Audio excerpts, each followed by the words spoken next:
We're good to go? Okay, council, I'm going to call this meeting to order at 6:01 p.m. And I just want to bring council's attention and all of our guests that Cindy Godson is here with us, our new CFO, and she'll be presenting tonight. And welcome to your first council meeting. Okay. And I'll hand it over to the Deputy Mayor. Joe, go ahead. Thank you, Mayor. The Council Corporation Township of Hornepayne would like to begin by respectfully acknowledging that the land on which we gather here today is Treaty 9, 1905, 1906 territory. The traditional land of Indigenous people. As we work toward reconciliation, may we all live with respect on this land and live in peace and friendship with all its diverse peoples. Thank you. Item number 3 is review and note any changes to the agenda. So we do have one addition to the agenda. It's item 3.1, number 9.3, post acquisition or disposition of land. And just before we go to that as well, we want to inform the public that the calendar is updated for all of our budget meetings. We will be speaking to preliminary discussions tonight on budget. On November 12th, we will ensure that notice is given for all of the budget meetings coming up. And our first official budget meeting is the 26th, sorry, and get that right, November 26th. And so if council is okay with the amendment, if I can get a mover and a seconder to the agenda. Moved by Councillor Peter Kistemaker, second by Councillor John Farrell. Be it resolved that council does hereby approve the agenda as amended. Those in favor? And that is carried. Declaration of pecuniary interest, declaration of conflict of interest. I don't have any paperwork as of right now for the meeting. Anytime throughout the meeting, if such a situation arises, council, you can declare. So we do have a presentation tonight from the new CFO and the CAO, and I'll hand the floor over. So I think you have the presentation. Pulling it up.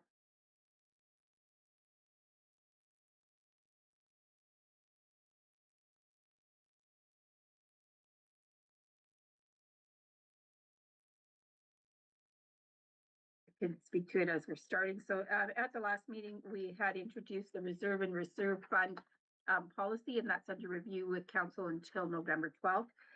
So tonight, the CFO will be presenting to council the surplus deficit policy with a request to have it approved at the November 12th meeting. So that gives council quite a few days to review this policy, ask any questions they may have either tonight or as they review the policy over the next couple weeks to myself or the CFO. And we will definitely, if we receive any questions, track them and the responses and make sure that they are included in a report on the November 12th meeting so that the public is aware of all questions. Other than that, this report is the CFO's in conjunction with me. Sorry, because I started it before we hired her, but she definitely finished it off and is prepared to present to council tonight. So I will leave it at this point with her.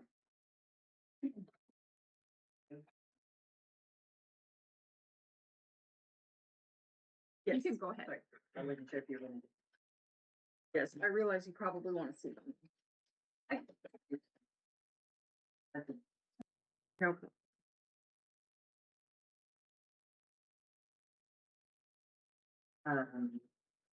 So that was the recommendation. Okay, so our recommendation, of course, is as usual to receive this report as information. Intent is to allow time for council to review the policy, as Manuela has already mentioned, and have a question and answer period. We're prepared to pass the policy at the November 12th meeting in advance of the budget meeting. Next one. So in this policy, it sets the framework for the multi-year budget.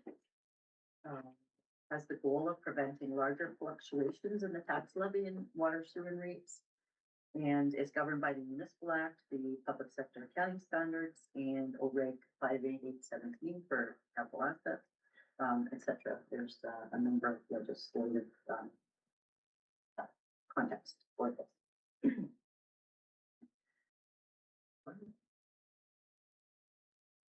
For the policy overview, I've shown a few of the sections in here. So it addresses both tax supported and rate supported budgets. schedules the reporting timelines to council and separates taxes and water because we cannot, mix the, expenses or revenues. Separates it out.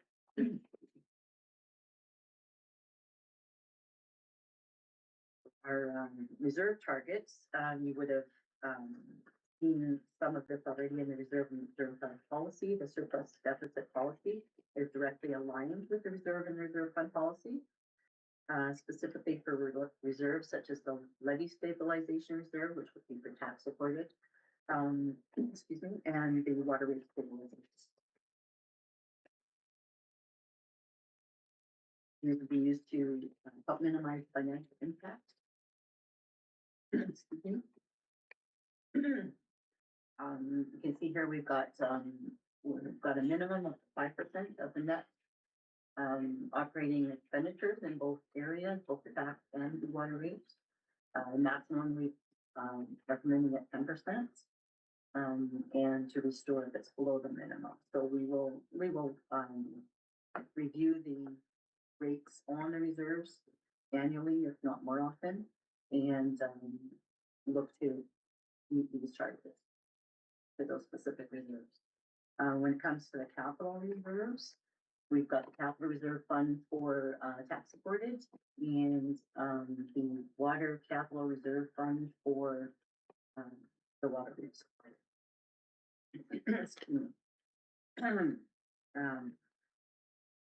So for the capital reserves, the levy and water rate stabilization, they're used to help minimize financial impacts on your rates. The capital reserves, they help create a long-term plan for asset rehabilitation and replacement. So setting aside money for future operations. Something like the Canada Community Building Fund, we would set aside an interest earning account that's in the reserve fund policy. And we would use that within a 5-year limit based off of their recommendation or their requirements. In order to using that fund, we have up to 5 years to spend it for larger projects, which will help us minimize impacts to taxpayers for tax. Excuse me. And on the capital reserves for water, it would be similar, where we would we're going to create long-term in our long-term, using the multi-year budgets. We're going to include long-term financial plans, so we'll have that both on the water side as well in terms of planning ahead for future. Essentially what we're trying to do is transferring to reserves and any surpluses that we have on an annual basis. We transfer based off of the priorities listed in the policy to reserve for long-term planning, and that will be included in the multi-year budget. Next. So the policy indicates a priority order for surplus allocation for tax supported surpluses. Priority is currently listed as 30% to the levy stabilization reserve, 40% to the capital reserve funds, and 30% to any other discretionary reserves. We'd like to do it in that order. Once the target maximums have been met, any remaining surplus may be applied to either reduce next year's tax levy, to be carried forward to next year's budget for the municipal quarter, or directed to one-time priorities, for example,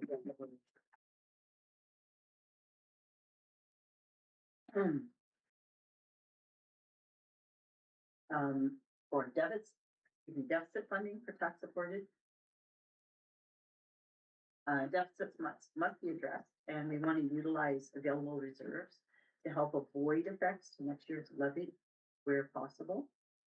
So in this case, the priority order is also outlined in the policy. So we would start with drawing down the levy stabilization reserve, and we're not allowed to withdraw it beyond zero, so there's no overdraft allowed.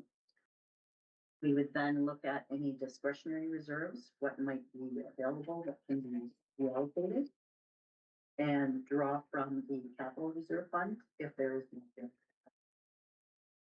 Any remainder of a deficit would be recovered in next year's levy, which is allowed within the municipal act.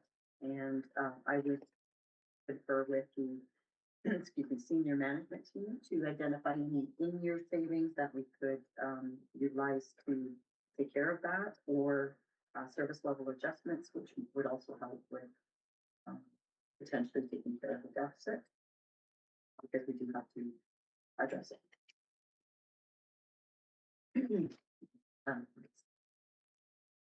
And similar to the tax supported priority order, we have the surplus allocation for the water rate supported, where we would start with the water rate stabilization reserve until, sorry, in this case it's surplus, so we would be adding to it until the upper limit is reached. Then we would look, allocate to the water capital reserve fund, again, until an upper limit is reached. And then if there's any surplus remaining, we would apply that to one-time water expenditures or other water-related discretionary reserves or priorities. So in this case, we might start up or add to the types of reserves that we have currently. There is only one water reserve currently in the list. So that may be a case of when and again, we cannot the water carry forwards. Sorry, if there's anything remaining, we would apply to the one-time water expenditures or other water related discussions.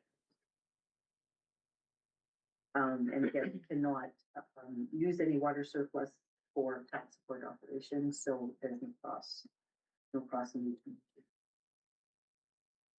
For the next one, deficit funding for water rate supported, similar again in the priority order, we would draw from the stabilization reserve first, the water rate stabilization reserve. Again, no overdraft is allowed. We would use any of the water discretionary reserves if there are any. And excuse me. If there's any remaining shortfall, we would have to address that. In a similar way to the tax supported, we would look at the rate supported budget where we can make some changes to take care of the deficit.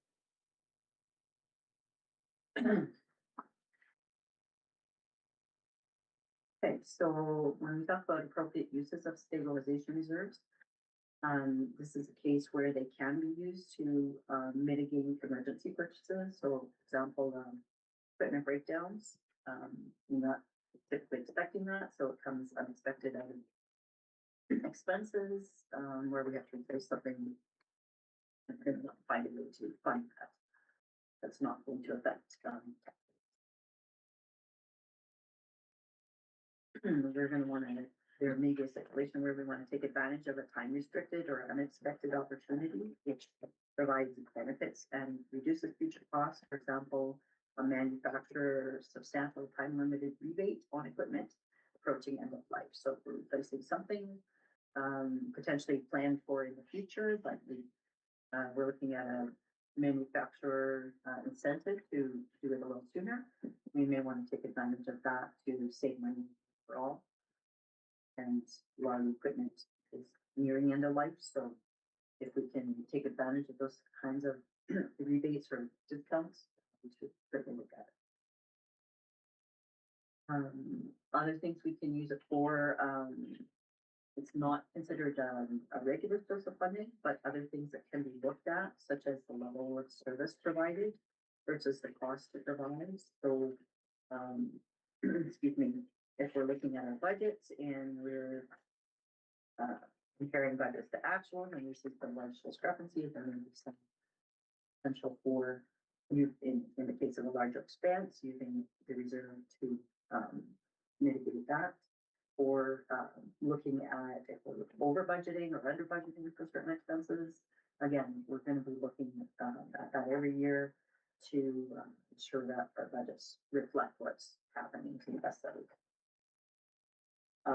We want to be considering if we're providing services we shouldn't be, or collecting user fees that we may not have on the list, or slightly more user facing like to do.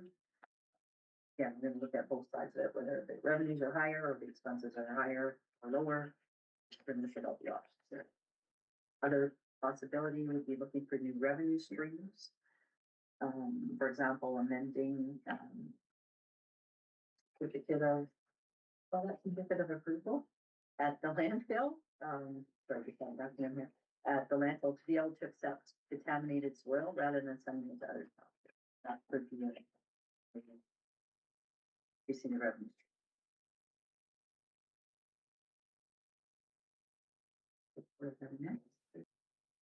Excuse me. Roles and responsibilities are outlined in the policy. So, I've got them here on the slide, but I'll just go through them quickly. Council's role, of course, would be to approve the policy, the reserve targets, and, excuse me. Fix it.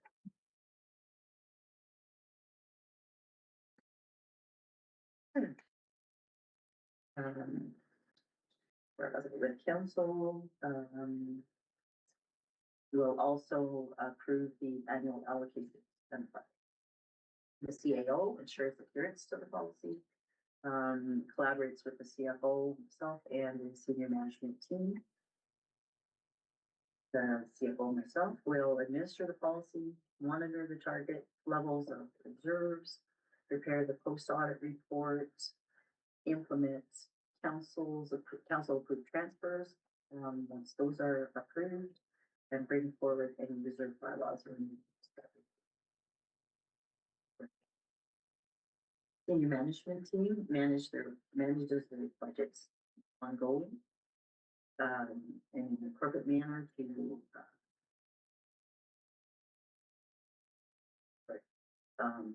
utilize budgets across the corporate, situation where we can.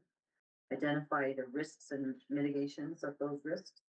Recommend transfer alignment with the asset management plan, and ORIG 45307, the financial plan priority.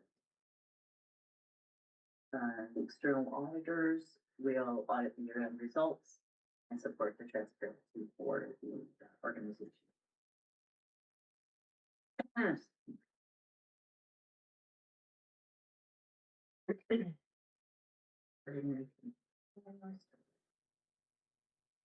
Okay, for the reporting and control section, we've got the reporting timeline within 60 days after council accepts the audited financial statements. Will be a report to you regarding any surplus deductions that we need to then allocate or respond to, so that we can those. On an ongoing basis, we'll be looking at an in-year variance. I believe we're looking at quarterly for that, in order to try and mitigate the year-end issues. If we can take care of things ongoing, then that would reduce any surplus debt impact. So that would include regular updates, highlighting objectives for surplus debt on a quarterly basis. Excuse me. So, options and recommendations. We are recommending that you approve the policy as presented. That would give us clarity now on how things are going to be handled going forward. It's based on best practices, ring fenced water, so water and taps are not combined. And there's a 60-day timeline for reporting after the audited statement, so we can keep that things fairly quickly. Option B, of course, is approved with amendments. It does give you obviously some time to make some changes to whatever portions you would like, whether it's the targets or the timelines. But it could delay the adoption because we have to take the time to make those amendments. Option C is defer into Q1 in 2026, which again allows for more consultation and but leaves a gap for your So we could look further at that. Option D is do not adopt, for no formal direction. That would be, that would make it, less, I feel this very weird. Yeah, that's part of it. There's a higher risk, certainly, and, gives us no formal direction. So we would like, that's part of the reason we're trying to put this in place, to be able to follow a structured framework and get the approval, of course, but to be able to move forward with this. So for implementation, the next steps, we have the review period to give you up to November 7th to review the policy from tonight. We'd like to adopt it on the November 12th council meeting. Gives us time to communicate with the senior management team and inform them of the internal procedures that we will utilize going forward. Excuse me. And we can integrate the policy directives within the 2025 year-end close and moving forward with the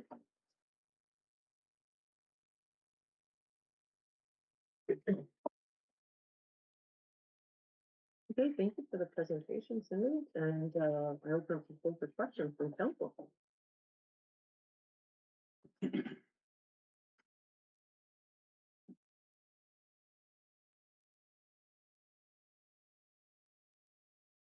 I don't see anything from council. I do have a couple of questions. I'm just wondering about, because we do have a levy stabilization reserve, but we don't have one for the water, so we'll be creating that as well, Well, we do have one water reserve. This is right?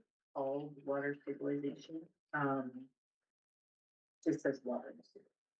So. Yeah, go If I ahead. may, Yeah, sorry, for sure. just because I have a little more history here than Cindy at this point, that water reserve is, I believe, that reserve is for capital. So I do agree, we should create a water rate stabilization reserve, and within 60 days of the next audit, we will know whether we're in a surplus or deficit situation, and then follow the policy at that point. Okay, yeah. I think that's a great idea. I thought it was good. I know we utilized our levy stabilization reserve in the past. So I think that's great. It didn't even occur to me to have one for water. And I have to say, I like the tax supported and the rate supported, the difference of that. Any other questions?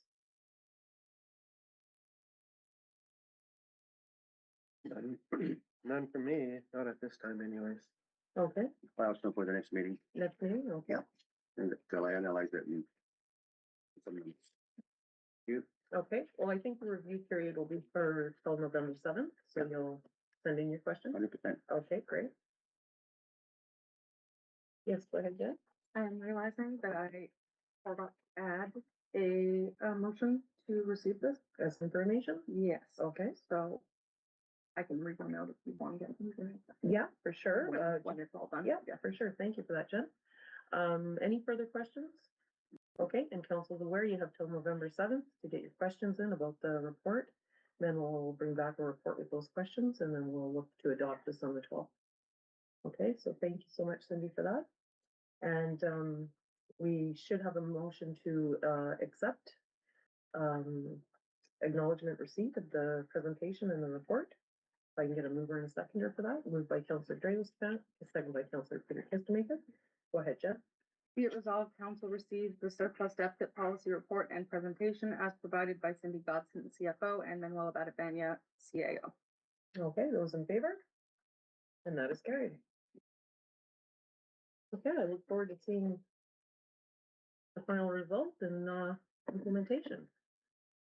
New and other business. So we have signing authorities. We need to update as we have a new counselor joining us. So if I can get a mover and a seconder, please. Moved by Councillor Peter Kistemaker, second by Councillor John Perro. I'm not sure. You want to John do did that? this, but Oh, hang on. I'm on, We'll I'm go on here. Belinda, No. Belinda Kistemaker. Okay, Belinda Kistemaker. I'm not sure if you can or not, John, but we'll No, keep it but- clean. Whereas council passed resolution 2025-192 to establish signing authorities on behalf of the corporation of the Township of Hornepayne for the financial institutions of the Northern Credit Union, NCU, and the Canadian Imperial Bank of Commerce, CIBC, at their regular meeting held on June 11th, 2025. And whereas the new CFO treasurer has been hired effective October 21st, 2025, and whereas Ted Sheneman resigned from council effective September 25th, 2025, and whereas John Perrock has been appointed to council effective October 28th, 2025, therefore be it resolved that effective October 29th, 2025, the council of the corporation of the Township of Hornepayne does hereby authorize the following members of council and staff to sign on behalf of the corporation: Mayor Cheryl Thorne, councilors Belinda Kistemaker, Peter Kistemaker, Drago Stefanik, John Perrock, staff Manuela Batovanja, CIO Deputy Clerk, Cindy Godson, Chief Financial Officer Treasurer, Jennifer Hill, Clerk, Bonnie Moylan, Accounting Clerk, Deputy Treasurer. Be it further resolved that resolution number 2025-192 be hereby repealed. Those in favor? And that is carried. Next, we will have a discussion on the 7.2 is the 2026 conferences. Yes, go ahead, Jennifer. We received, word from Roma that their deadline for delegation requests is shortly after the next regular council meeting. So after speaking with the CAO, I thought it would be a better idea to bring the full 2026 conference attendance to this meeting, at least for discussion. But then if anyone would like to go to Roma, we know. And the next item is if people are going to Roma, the delegation requests. So. Okay, great. Well, we'll handle this first. Is the conferences. The first discussion is Roma. The past few years, we have not had anyone go to Roma. I'm wondering, do we have any on the forefront of delegations that we'd like to request at Roma? And do we have any suggestions from staff? Go ahead. If anyone goes, if Mayor Council goes to Rome, I would request a meeting with Minister of Finance to further the small northern property tax class. Okay, Class and class. Minister of Finance.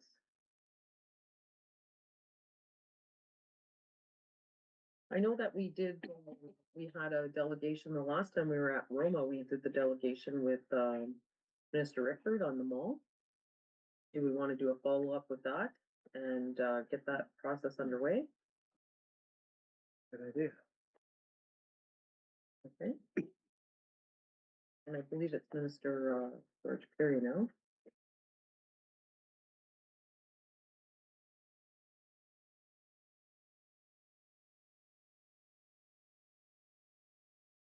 Okay, so I think there's definitely avenues that fit our strategic plan to go to Roma. I am not going to put my name on this list because I may be attending otherwise. So, and if I don't have to attend in that other capacity, I will not be going. So any takers for Roma? I can't. I can't, what? Okay, Councillor Stefanik? No, thank you. Okay. Okay, then, this resolution says incurred expenditures incurred by following members. I have no problem having my name placed in there, but there may be no expenditures. Which is fine. Just to stop her, I think if that is the case. Okay.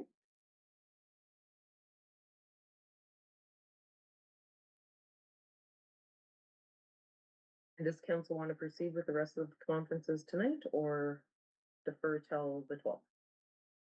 Let's continue, please. Okay, Get out of the way. Thank you. I would like to defer. you'd like to defer? I Okay, mean, we had this for a while. I made a decision. okay, I think this was in our file since Friday. okay. And today is Wednesday. And you know where you'd like to go? 100%. Okay, well, there's no problem with putting your name in and other people can defer to look at the calendars. Okay, which conferences would you like to go to? Only one for now. Just Phenom? Thank you.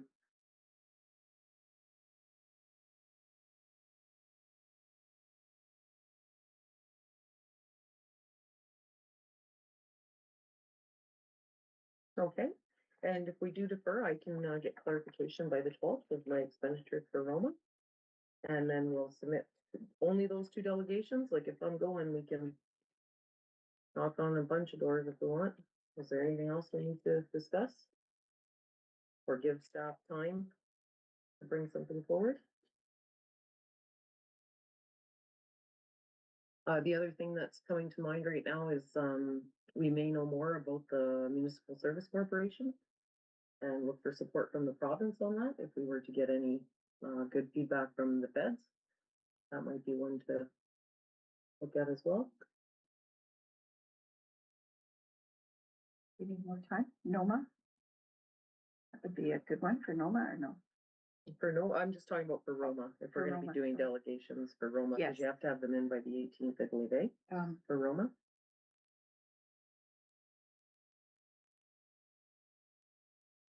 18th of November.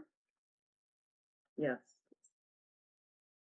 May I make a recommendation? Yeah, for sure you could. That it be brought to the board of the HHC. Sure. Yeah. If they have anything, If they okay, have anything to add for that specific region. okay. Um, Yeah, that's a great idea. We should be doing that every time, because if we, and then we can, Work in conjunction. yeah, work on their behalf. Good idea, okay. Okay, so then we need a motion to defer the conferences for further discussion on the 12th. Is there anyone else that wants to place their name on a conference currently? Okay, So so what would you like me to do? A motion to defer or? I'm wondering, so we do know that Counselor Stefanik wants to go to Phnom, but that one is not a rush. So if we do want to defer to the 12th, because we know that you're going to attend either way, and on the 12th, we can do this full, Mhm. motion. Because we'll know by then whether or not, council or the township will be paying. So we can just defer the entirety of the motion for now. Yeah. And then, Yeah. but I'll pre-fill in Counselor Stefanik for Phnom for, the 12th. Okay, and I'll give you, I'll Yes. update you for the 12th as well for mine. And the Okay. And delegation. then the same thing with Good Roads, you can put me in there, but Good Roads would be paying for that. Mhm. Okay, so, do I just have a motion to defer? I don't, okay. So if I can get a mover and a seconder, motion to defer 7.2 2026 conferences, moved by Counselor Peter Kissmaker, second by Counselor Belinda Kissmaker. And it's a, I can say it. oh, thank you, Jen. No That's problem. appreciated. Be it resolved that council does hereby defer the 2026 conference attendance discussion to the next, well, to the November 12th. Perfect. Those in favor? And that is carried. Okay, 2026 Roma delegation, so that's where you see it there in your package, that closes on November the 18th at 5 p.m. So we're currently investigating 3 items for that delegation. Like me to repeat them? Yes, please. So the mall, Minister Curie, Small Northern Tax and Subclass, Minister of Finance, and HHC Regional Housing, I believe Minister of Housing, Okay. and MMAH. Sure. And I'm wondering if this is a time too, do we do a thank you for the, because we're gonna be halfway through the Third Avenue construction? And look at, putting it, like, going and giving them an update of our Third Ave and what changes we made, because we divided it up between, inputting the infrastructure, getting it ready, and then having the paving done the second year. And talking about that, because that was something we found out throughout the process, but other northern municipalities are already putting that process in place. So it might be good. I'm not sure what it would, what ministries, it was a conjunction from, yeah, and that we were able to utilize the OSA funding to have that project completed. And that we'll be looking for more money. Triple. Sorry, we want to do 3 more roads now. Okay, any further discussion on that or any other council ideas on delegations or what we should be talking to the province about at Roma? Okay. There being none, then we'll move on to item 8.1. And it's council training. I don't think he has joined yet. He may not be here till 7. Till 7? Oh, well, that's okay. We can Move forward with that. well, I didn't want to go into. Oh, that's closed true. or out There's of just closed. closed. Yeah. Okay, Um,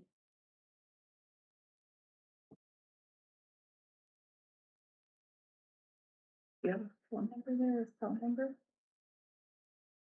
first time we're ahead of schedule and, Yes, but I think he's joining as soon as he can. Okay. well, why don't, while we're waiting, we can always go back to 7.2 and have discussions about what we want to see happen at different conferences. I can also speak a little bit at the multi-year budget if it's on the 10th. For the multi-year budget? It's not on the agenda, but I'm going to send it out to council to review. Okay, well, you can definitely do that now. So in that case, might I recommend that we do a quick amendment to the agenda to include it as 7.4? And how do we do that? I just put it in the minutes, In the minute? yes, but I'll put it as item 7.4 and multi-year budget. Okay, So may I go ahead? I believe so. Do we need to update the motion or the resolution? For the amendment?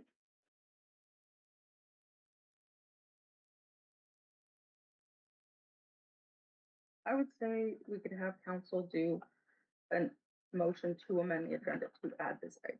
Okay, if we can do a further motion to add an item, just as we have time. And we should discuss it and multi-year budget.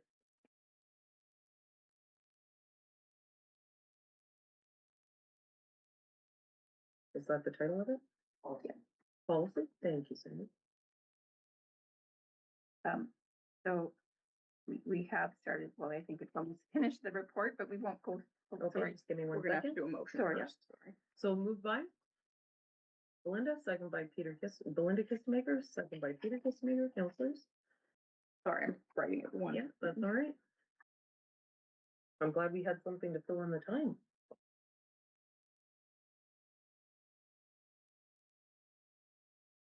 I don't think we've ever encountered this at council.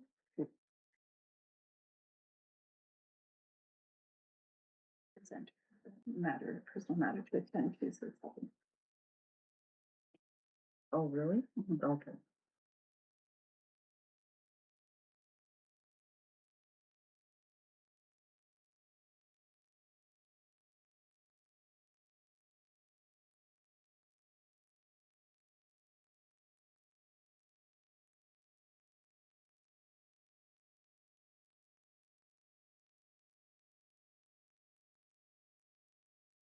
So it's moved by Councilor Belinda Kissmaker, seconded by Councilor Peter Kissmaker. Be it resolved that council does hereby amend the agenda to add a discussion on the draft multi-year budget policy. Perfect. Those in favor? And that is carried. Okay, go ahead, So- Manuela. So I'll do this. I'm not gonna put Cindy on the spot because I started this policy long before she came on board and I left her to finish it up and polish it up. So I can speak to it quickly. I'm not going to go through the budget. I'll just say, or through the policy, I'll just say that like most policies that has a policy statement, a purpose and scope, the definitions are here, framework, the guiding principles, roles and responsibilities of council, CAO, CFO, the senior management team, how we implement this multi-year budget, what it looks like going forward, how we use it as planning tool, some background and rationale, review period. So really the purpose is for long-term planning, so we can not plan year to year, but a little bit further ahead. It will go from the second year of council to the end of the first year, so that the new council coming in has a framework to follow, and they're not coming in November and have 1 month to come up with their strategic plan, and there's no way that they can never make that work. So it gives them time to come up with their own strategic plan and then have a budget that aligns with that and will carry the subsequent council into their session. So what I have here is the multi-year budget policy in draft form, and I'm just gonna hand it out to mayor and council and request that, like the surplus deficit policy, you review it until November 7th. You can email me with any questions, and I will certainly make sure that they're forwarded to the CFO so that it can be addressed at the November 12th meeting and given adequate time then to review this. If there's no impassable concerns, we can adopt it on November 12th as well, and then we're ready to go November 26th with the multi-year budget. So, Okay, fantastic. Yeah. So will this be updated onto our agenda? Can we update it to include this for the public? On the agenda that we had out, because we amended our agenda, the draft? we can, or I can just, we can just post it as a notice. Yeah, Yeah, post it as a notice notice, but then draft keep it policy. in that we added it to our Yeah. agenda as well. so It will it's there. definitely, yeah, Okay. it will definitely be included in the November 26th, November 12th agenda, pardon me, in hopes for adoption, because then it does give you a good amount of time to review it. I don't expect to review it tonight, although I probably could speak to it tonight. I don't think council would feel prepared or prefer for me to do that at this time. Oh, thank you for that. So the one thing though is because we've talked about this before at council table about multi-year budgeting. So this allows us to plan for more longer term capital upgrades Yes. as well, right? Yeah, so it's intended both for the operating budget and the capital budget. The capital budget will have a section for long-term planning. So we'll have a 4-year section and then a beyond 4-year section. So really it'll inform more that 10-year plan. The operating budget will be 4-year budget. And you re-adopt it every year. So it will, in 2026, you would adopt 26 and it would give you the framework for 27, 28, 29. And in each of those years, the CFO, along with her team, would review that budget for that year, adjust it for any economic changes, policy changes, legislative changes that would significantly impact or materially impact that budget, make that report to council, and then adopt it for that year. So you're not adopting the full 4 years. You're adopting the idea of a 4-year budget and a 4-year plan, but you're adopting the tax increment or the tax rates only for 2026 with a plan for 27, 8, and 9. So that's a municipal act allows you to go up to 5 years. Personally, 5 years is a bit of a push out for me. 4 years is more manageable. Go ahead, John. Is that, when you go 4 years, would that be like a running thing? So in 27, in your case, you'd kind of go up to forecast up to 31?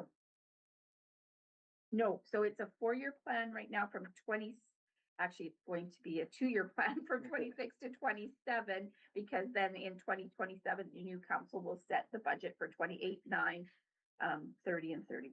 Oh, okay, okay. So- I understand. Because we're coming kind of midterm, because it's meant to correspond with that second year of the new council would set the new 4-year plan. Right. So we'll align it with this strategic plan. We will do a 4-year budget, even though it doesn't really match. What it will do is we'll give a good starting point for the next council, for the true 4-year plan. Hey, thank you. Thank you for that. Any other questions? Go ahead, Councilor. Mayor to Manuela. This is a living plan which you could change, council could alter, change, Absolutely. add, subtract. Absolutely. So It's- if there was a new grant opportunity, say Nords comes in full-time, just like the UNPF, we're gonna have Nords every year. We might want to change what we do to the capital because now we have an influx of money from the province, right? So that's what I meant by economic changes or economic impact policy changes. There might be change to legislation that requires us to do things that might have a price tag attached to it, for lack of a better word. So we need to be able to adjust to those economic impacts and the whim of council or the desire of council, because what this council desires might be A, and the new incoming council might have a totally different outlook for a strategic plan. So then we need to be able to have that flexibility to adjust. Okay, go ahead, Councilor. Supplementary. Yeah, for sure. So basically, let's assume there's new council. Some members. Yeah. 2027. How often would you as CEO or CFO give them the pleasure of reviewing that specific budget in a 4-year span? Is it done once a year? Is it done twice a year? Once a year. So the new council comes in 2026. They will come in with this budget Correct. for 2026. Mm-hmm. That will give them all of 2026 to develop their strategic plan and priorities. The purpose of the budget is to align with council's strategic plan. Right. So when council presents their new strategic plan and priorities, the CFO would develop a 4-year budget for 27, 28, 29, and 30 to complement and coincide with the new council's strategic plan and to give that 4th year as a lap over year from the old council to the new. I understand that. However, in 2027, when the new council is elected, will they also review the 2028, 2029, or just focusing on 2027? They will focus on 2027. If they want to input into 28, 29, Okay. of course. I want to be clear on that. Yeah, absolutely. We would allow that. But Yeah, I think Yeah. just to clarify, so the new council comes in 2026. The budget is set, so they could input into that budget. But it's set for them for that year that they don't have to do all that Mhm. work. So that it rolls over with the strategic plan that's in place. And then in 2027, the beginning, usually it's around March of a new council, they'll look at their new strategic priorities and then set the 4-year budget from those strategic, like for what they want to do, right? Like it gives the new council complete freedom. absolutely. Okay, So that's what I wanted. to If clarify. council prefers, if mayor and council prefers that we stay within those timelines and within that policy, we can limit it to the 2 years being 26 and 27 as the starting point. And then in 27, we would introduce the 27, 8, 9, and 30. That's up to council. I think it's not a bad idea as a lack of a better term, a practice run to introduce the full 4 years because we know we're going to be amending it based on the new strategic plan in 2027. I agree with that. 'Cause Yeah, it's all yeah, the flexibility in that's the world. Yeah. It's a living document. Yeah. Yep. Yeah. Good questions, council. Thank you for that. But again, see, this very preliminary discussion without any of you having had the opportunity to read through it. Please take the time the next few days to read through it. If you feel it's not enough time, please come back on November 12th and say we need more time. If you do have enough time between now and November 7th, shoot me off the questions. We will make sure we have answers at the council meeting so the public is aware of the questions asked by each councillor or the mayor. If no questions, the report will say no questions. Okay, and I would like all of council, just because we did this addition to the agenda, that you do submit, if you don't have questions, please submit an email to Manuela that you don't have questions. So then that way she knows she can move on, and at the 12th, she can bring a document that's prepared to be passed. Okay, if I can require that of all council, and if you have questions, of course, you don't have to submit that, you're submitting questions. So again, there is a report that's I've prepared. It wasn't prepared in time to make it onto this agenda because Cindy was a week into her job. So it was ready at the end of the day today, but we didn't want to spring it on council without having had time. So we still will be presenting that report, like Cindy presented the report this evening on the surplus deficit policy. She will present it even though council may feel informed and ready to move. It's fair to the public to inform them. So you will get a review through a PowerPoint on the 12th, similar to what happened tonight. Okay. Okay, any further questions? Okay, I propose that we take a break until 7 p.m. when our guest is to arrive. And be ready for some cleaning.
now and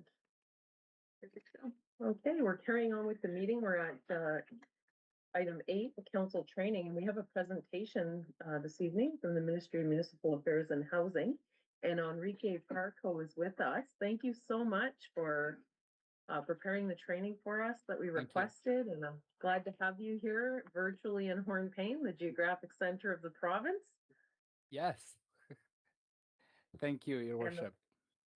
Yeah, and the floor is yours. Thank you, Your Worship, and Council. Thank you for the opportunity to have me here today.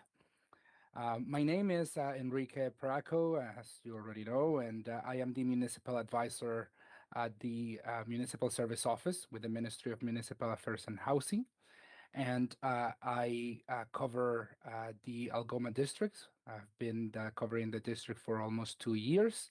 I also cover the district of Sudbury West and Manitoulin Island. So I cover over, I would say, almost 40 municipalities. And I have had the opportunity to be close to your area, but not in Hornepayne yet. So I hope that at some point I'm able to make it in person. You have mentioned that, yes, that I will be providing some training. I know that you are a very, I would call it seasoned council. So I see it more of a refresher. So if that is okay, Your Worship, through you, if council is able to ask questions at any time throughout the presentation so that we can make it as dynamic as possible and not just you guys listening to my digital head talking for an hour or so, that would be appreciated. I'll try to make this the best time possible for you. And I'll try to be conscious of timing, knowing that some may want to catch the game later today. So. Okay, thank you for that. And council, if you have a question during the presentation, just raise your hand and I'll Yes. address you. Let me Okay. know. I will share my screen. I don't know if you'll be able to see me as well, so I could also turn off my camera to preserve bandwidth on my end. It's up to you. Okay, let's see. We'll share your screen. I think we'll be fine if that's okay with you to just keep you active as well. There we go. Perfect. Awesome. So let's get started. Just a quick disclaimer that we always present. I'll go through it really quickly. These slides are provided for convenience only.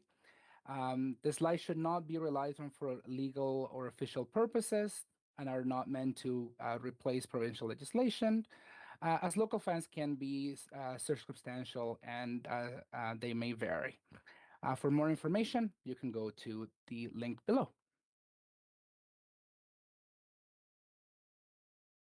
The presentation that you are about to see, or the refresher that you're about to see, it's heavily based on the Counselor's Guide. The Counselor's Guide is a great tool, not just for council, but for staff at Wells. It provides summary of complex matters, including references to specific sections of legislation, things that you get to see very often.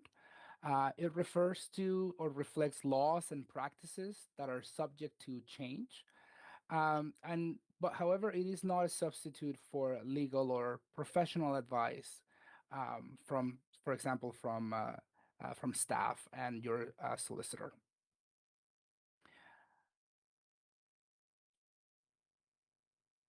So here are some of the legislations that we are in charge of.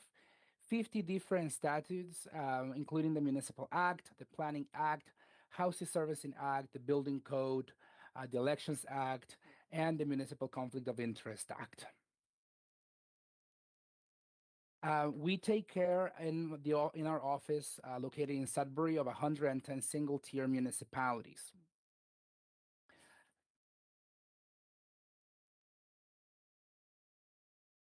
And what our role varies quite a bit. We provide information and facilitate connections regarding government initiatives. And we are your primary contact with the ministry and other ministries.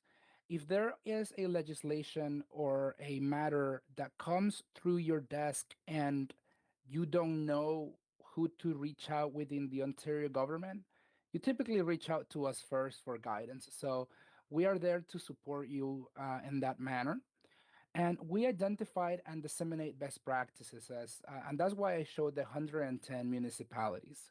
So we have gotten to work with every single one of them and get to research and gather best practices around the Northeast as well as the Northwest in our office in Thunder Bay. So if there is any policies or bylaws that we believe have been effective for different councils, um, we have them reach out to us at any time. We also partner with municipalities on common goals. If there is specific trainings or things that we want to do in the area, we partner with you to deliver that. And we build effective relationships. I have had the opportunity to work with your staff, with council, and with ratepayers in different communities across the north. So those are the three main stakeholders that I support and guide through. So and provide guidance to the best of my abilities. So that is extremely important for us to do our job as effectively as possible. So these are the subjects. There are the whole deck has dozens of subjects, but these are the ones that we have selected for today.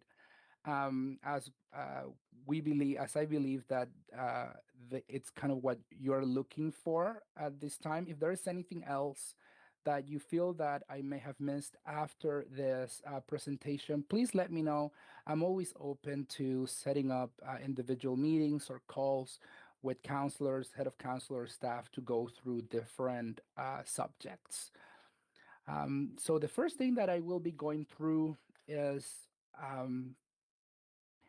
the role of counselors, and staff. Are we good so far? Good, perfect. Yes, carry on. So it is very important to know your role. It doesn't matter whether you are volunteering as at a council or a board, or whether it is within your own jobs.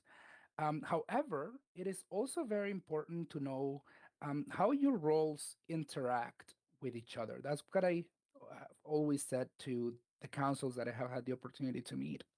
Understanding those clear lines ensure a proactive and healthy relationship with council and staff.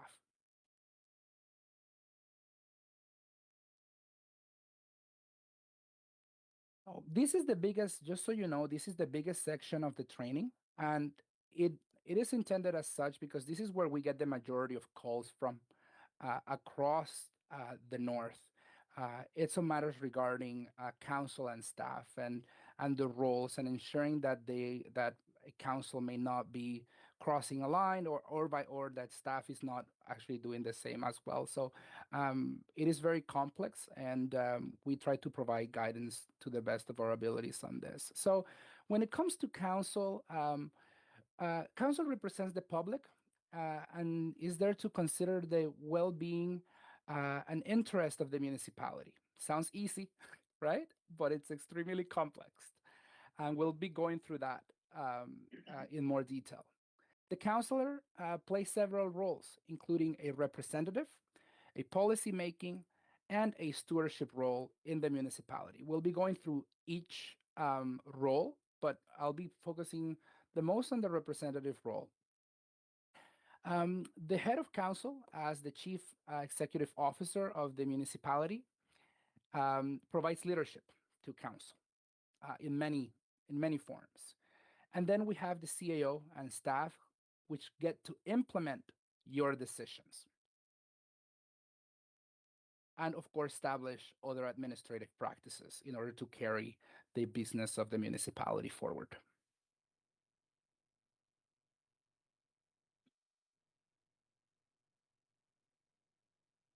All right, so when it comes to council, the Municipal Act sets out the role of council as follows.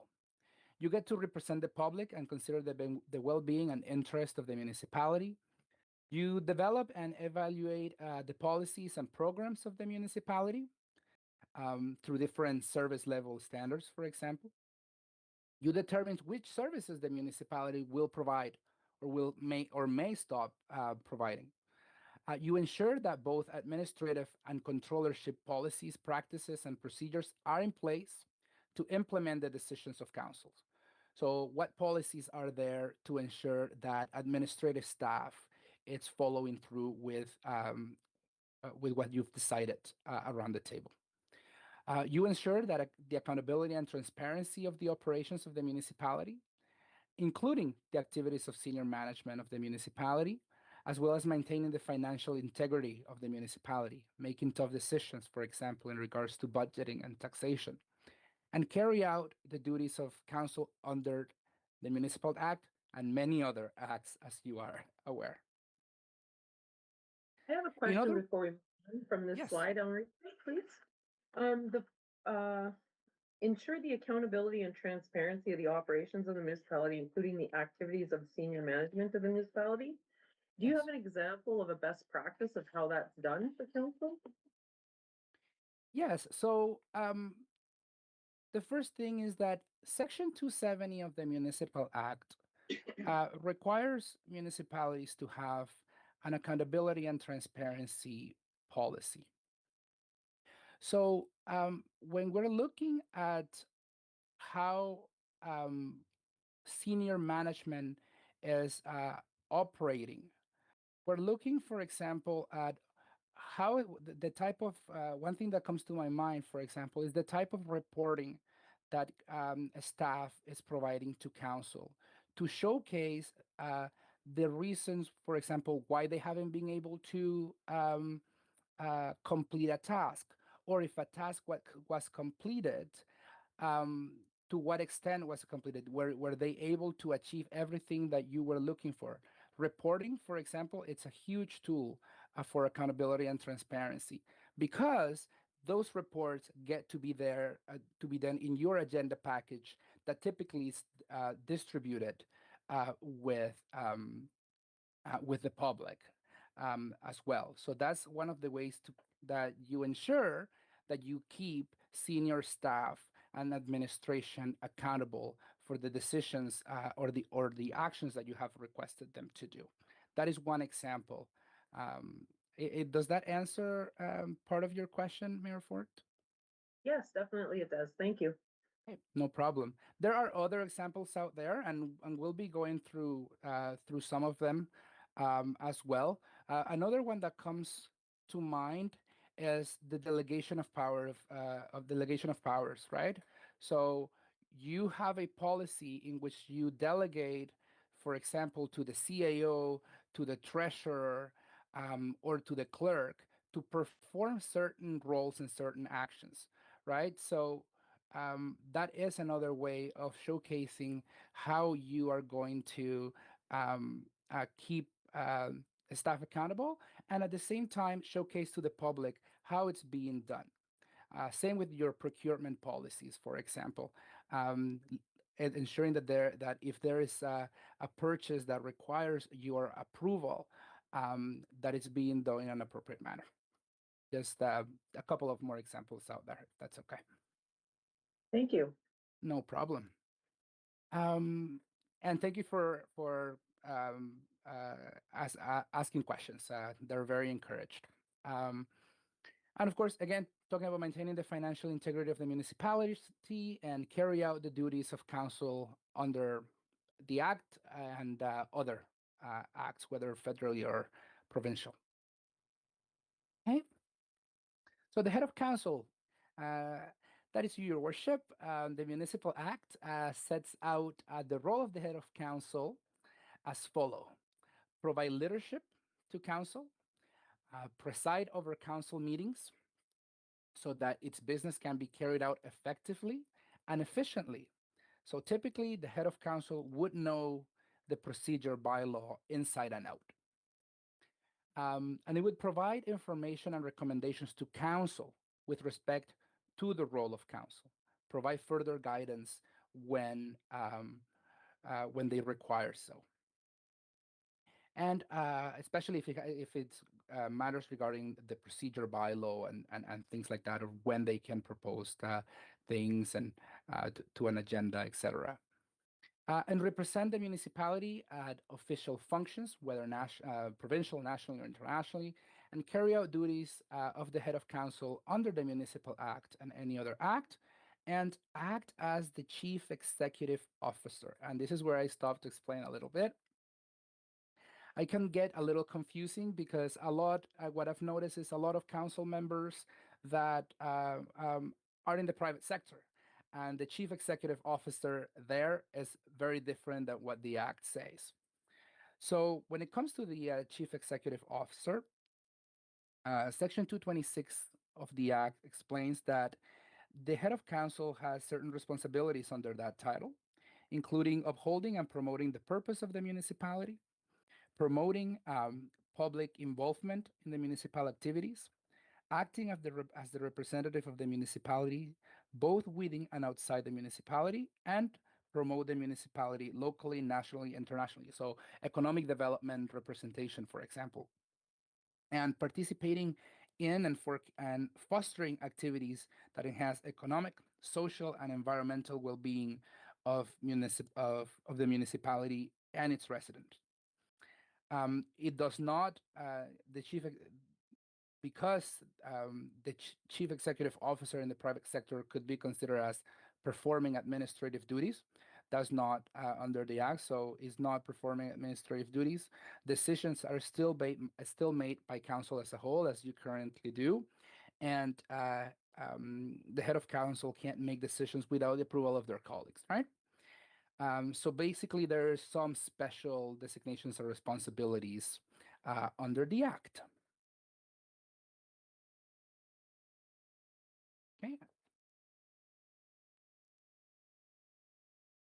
Councilors. And this includes the head of council as well as one member of council. You have a representative, a policy making, and a stewardship role. Sometimes these roles can overlap. For example, this typically happens when you're trying to identify how are you guiding staff, in what way are you going to be doing so, and at the same time balancing the needs of the residents that you are representing at the table. So let's go through those.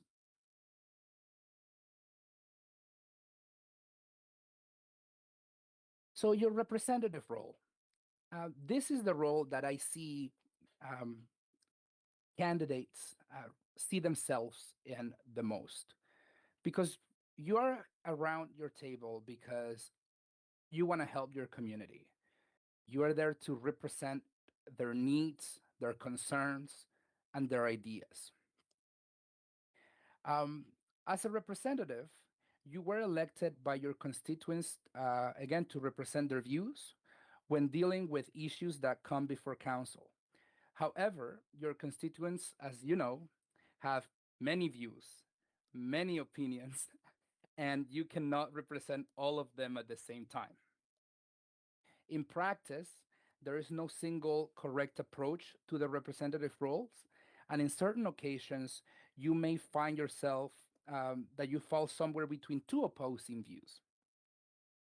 It will help, it will be up to you to use your own judgment on what you consider is best. You will have to consider a variety of opposing interests and make decisions that will not be popular. One of the things, for example, is taxes, having to increase taxes.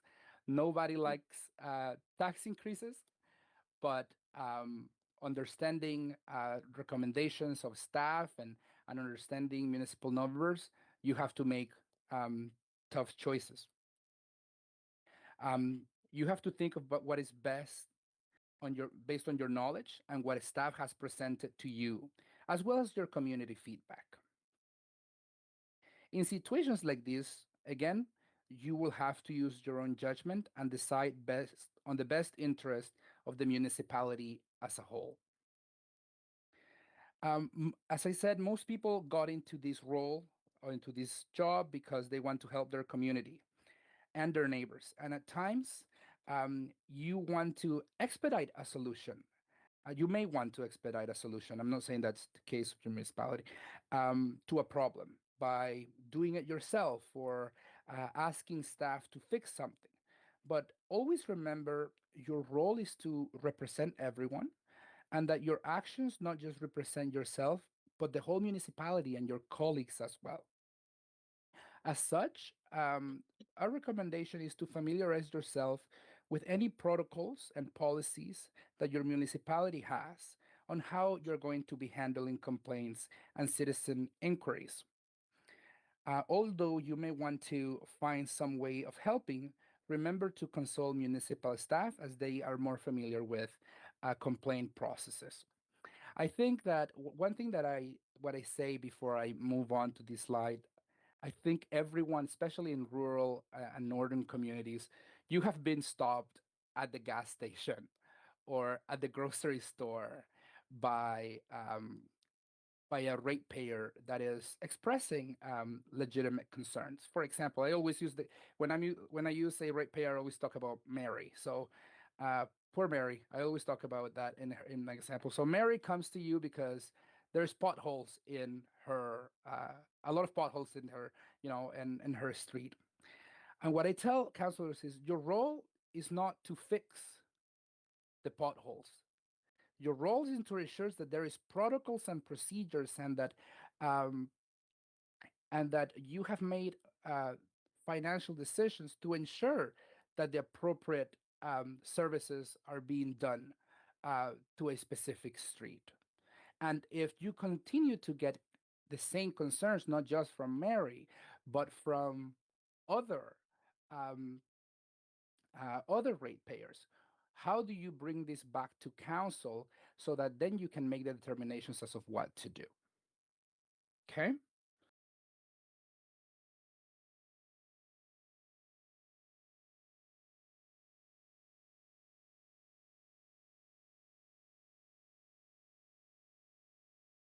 Had I not moved my slides? Yeah, they were. Yeah. I had moved my slides? Yes, you had, yes. Okay, sorry, I had not seen that. Okay. All right, so policy making role. I would say that even if I was a counselor, I would consider this to be a little boring because it's where you actually have to sit down and look at your policies and look at your bylaws, make amendments, do research, review council reports. But it's extremely important because at the end of the day, this is how you're going to make a difference, right? So some council decisions are very routine. Others are others establish general principles to help guide future actions. Those are often considered policy decisions. Some policies can be specific, such as a bylaw requiring dogs to be kept on a leash at public areas, and others can be broader or more general, such as the approval of your OP. So, but there is a process here that you may want to utilize when looking at developing a policy. I know that one thing is what actually happens in the real world, but um, it has been used before by other municipalities, and I'm happy that they had kept this slide and looked at it when developing a policy. So the first thing that you'll do is you're going to be identifying the issue. You don't have to agree on everything regarding the issue, but you at least have to agree on some facts and ensure that the objectives are being met. This is where staff role comes into play. You direct staff to research the issue and identify recommendations and options for council. And then you would engage with the public and consider their feedback as a way of enhancing your accountability and your transparency. Um, you can do as much as you can to increase transparency and engagement with your municipality. There's no limitations when it comes to that. And then you get to review staff information and consider demands on time, funding, and other issues. At this step, And my apologies to staff. I don't want to be adding more work to you, but it is okay to ask a staff for more information if required, if you need more time, or if you have concerns regarding something within a report, if you require clarification, or if they have to go back to provide further information. And then you would make a decision based on the best course of action and available, and adopt a policy. And then you have done your job at the policy development. Then it's time for staff to implement the policy. And then my favorite box, don't create a policy and leave it in a drawer. Evaluate the policy, make amendments as required to ensure that it's effective throughout the years.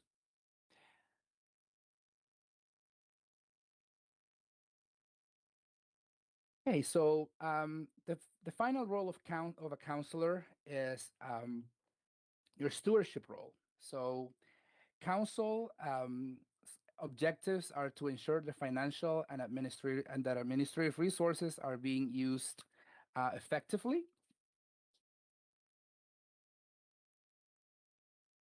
And council gets to monitor the implementation of approval of policies and programs, and take care of the practical and the practical aspect of implementation and administration are left with staff. So you approve the and I apologize for being repetitive. It's extremely important, especially in this section of the presentation. You approve the policies and the program, staff will implement it and will be taking care of the administration of it. Council, however, may wish to develop different processes to ensure that policies adopted are being implemented, that staff are administering services and programs as you have intended, and that rules and regulations are being applied, and the funds are being spent as you had authorized them.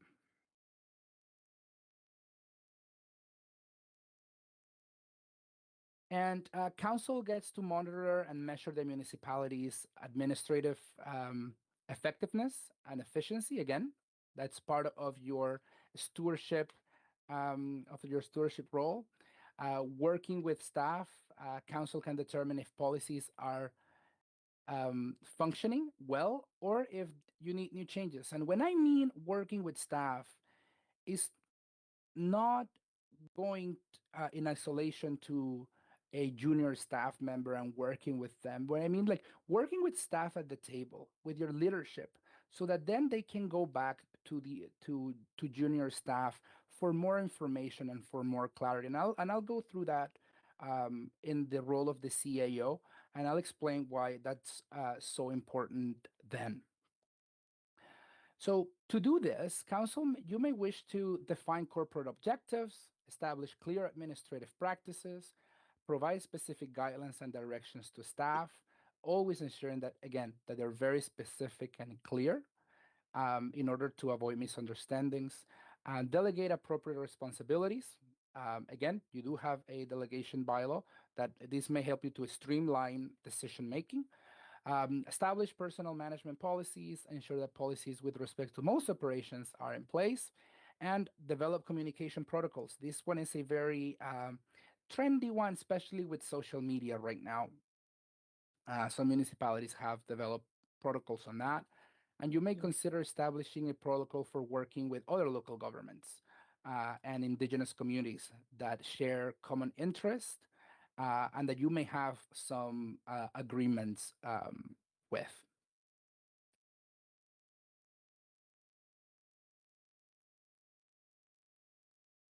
Not sure why it keeps going back. Okay. Okay, so the CAO. The Municipal Act sets out the role of the Chief Executive Officer as follows. In your case, Manuela is responsible for exercising general control and management of the affairs of the municipality for the purpose of ensuring the efficient and effective operations of the municipality and performing such other duties as are assigned by the municipality. Also, the CAO is responsible for the general management of the day-to-day operations, which may include developing and implementing appropriate internal administrative policies, practices, and procedures. When we think of the CAO, picture an hourglass in your head. In one glass bulb, you have council with all of its decisions, and in the other glass bulb, you have municipal staff with all their operative knowledges. So you have your treasurer, you have your the heads of different departments, your treasurer. But the neck of the hourglass, where the two bulbs meet, that's where the CAO is situated to moderate the information going to council from staff and vice versa. For example, if council wants a quarterly budget report, that would get passed on to the CAO, who then typically assigns this to the treasurer. And once the report is completed, the CAO reviews it before it's presented to council, and then um, the CAO would present this on behalf of their staff, or they may request their staff, their treasurer, to provide a report on the matter. So it may look like it may take longer to communicate with other staff members and that there is a little bit of bureaucracy there, but it is set in a way to avoid miscommunication and not just empower staff, but also to ensure that your role is respected and that their role is respected as well.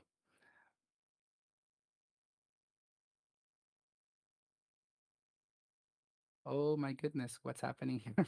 Sorry.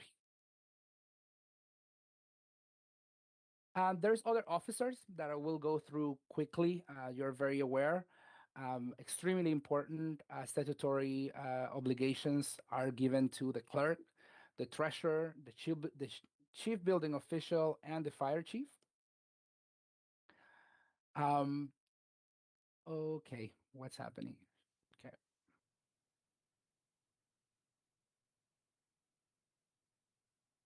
Sorry about that.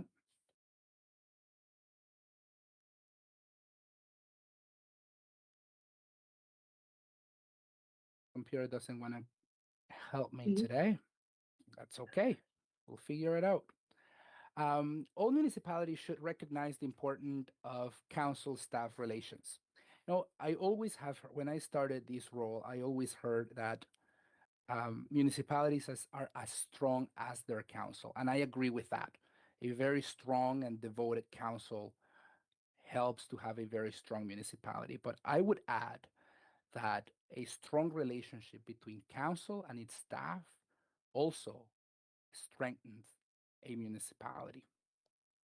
Some councils have established programs that require employee input into operational policies and procedures. And this practice recognizes staff experience and expertise and encourages communication. Again, just quickly, as a refresher, you have a representative, a direction and policy role. You get to make decisions, and you also have a political leadership that staff is unable to perform. The staff will manage the people and the resources, do research for you, and ensure that they provide the best advice to you. They implement what you have decided, and they also have an organizational leadership. And the CAO manage the people and resources and provides organizational leadership. Oh my goodness. Okay. Just quickly, strategic planning. You are a very strong municipality. The only thing that I would say in this slide is that it is extremely important to have strategic planning to define the strategy or direction of the municipality, not just in the next few months, but in the next few years. And once adopted, the success of the plan should be measured and reviewed periodically. So if you have a strategic plan, it's very easy to draft it, to develop it, to approve it, but ensuring that you go back to it, um, um, it's very important. And reviewing how you're measuring it, and is that working for you, and whether you're reviewing it periodically.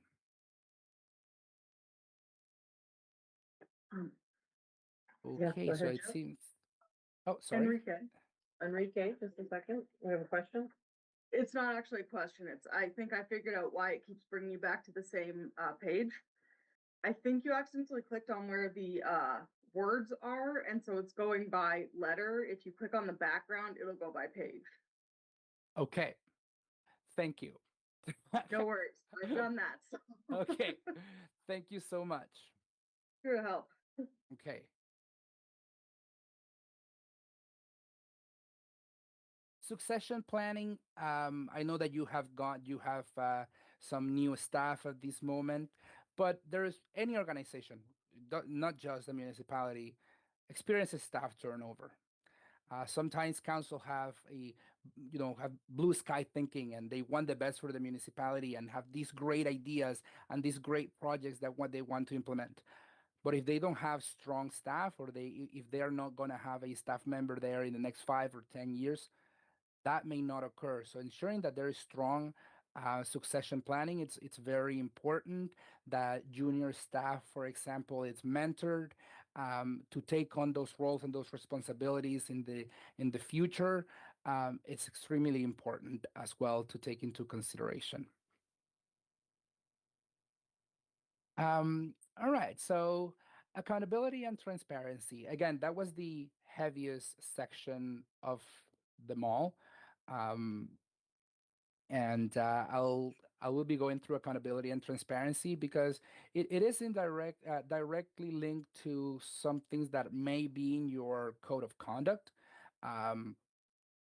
So ensuring accountability and transparency is one of council's roles under the act, specifically section 224, and is a priority in maintaining the trust of the public that you represent. Accountability can be thought of in terms of using public resources responsibly. And transparency is proving it by providing open information to the public. For example, streets need to be plowed in the winter. I was just talking to your staff, and apparently you had some snow already, something that we have not experienced here in Sudbury. And being accountable means making sure there are enough operators and equipment to get the job done in a reasonable time at a reasonable cost. So that's being accountable. But being transparent means showing to the public the cost of plowing snow. So at the beginning, Mayor Ford, when I was talking about accountability and transparency, these are some of the policies that are essential for good governance, and they are part of Section 270. So how do you provide transparency or showcase transparency to your ratepayers? We're looking at policies like sell and other disposition of land. How are you hiring your employees?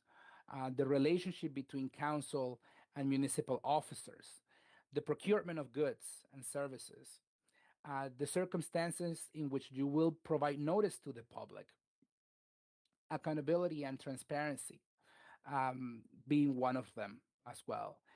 Delegation of your powers and duties to staff, typically to the CAO, to the clerk or treasurer, and the protection of tree canopy, natural vegetation, and pregnancy leaves and parental leave for members of council.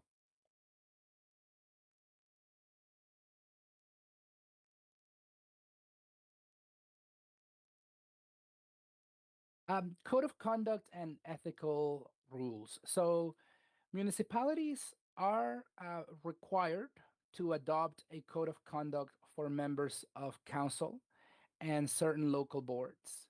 There are mandatory subjects that have to be included. However, there is other things that council may look into. But the mandatory are gifts, benefits and hospitality, respectful conduct, dealing with confidential information, extremely important, as it may cause liabilities to the municipality if not handled appropriately, and the use of municipal property and equipment. I know that you have one, so when considering a potential review of the code of conduct, you may want to look into working with local boards when developing the code of conduct, as some of them may have to utilize the same conduct as you. Reviewing and updating existing code of conduct, including consulting with Integrity Commissioner. The Integrity Commissioner actually has an education and guidance role under the Municipal Act. The Integrity Commissioner is not just there to do investigations when they occur or things like that. They actually have a education and advising role under the Act. So that's what it's also there for. Establishing standards of what you will consider to be respectful conduct. Consider things such as harassment or bullying, and establishing a local process for handling complaints about a counselor's conduct. That could be within your accountability and transparency initiatives, and work with the Integrity Commissioner to make the complaint process as accessible as possible, and review how the code fits with other aspects of local accountability regime, or there may be other laws and acts that you have to take into consideration. And you may want to request advice not just from the Integrity Commissioner on that, but your local solicitor. I almost did the same thing there, Jennifer, and I caught myself. Just one second. Okay, so as you know, and I have seen it in your website, you have a section on providing access to an Integrity Commissioner, which you are required to as a municipality. And the Integrity Commissioner, in an independent manner, performs the functions assigned by council in respect to applying code of conduct for the code of conduct for members of council, applying local procedures, rules, and policies and ethical behaviors of the members, and applying certain MCIA rules. And you get to request for advice, and he provides advice to council on the code of conduct, on local procedures, and on certain sections of the Municipal Conflict of Interest Act. And again, as I mentioned, providing educational information to the public, the municipality, and its members.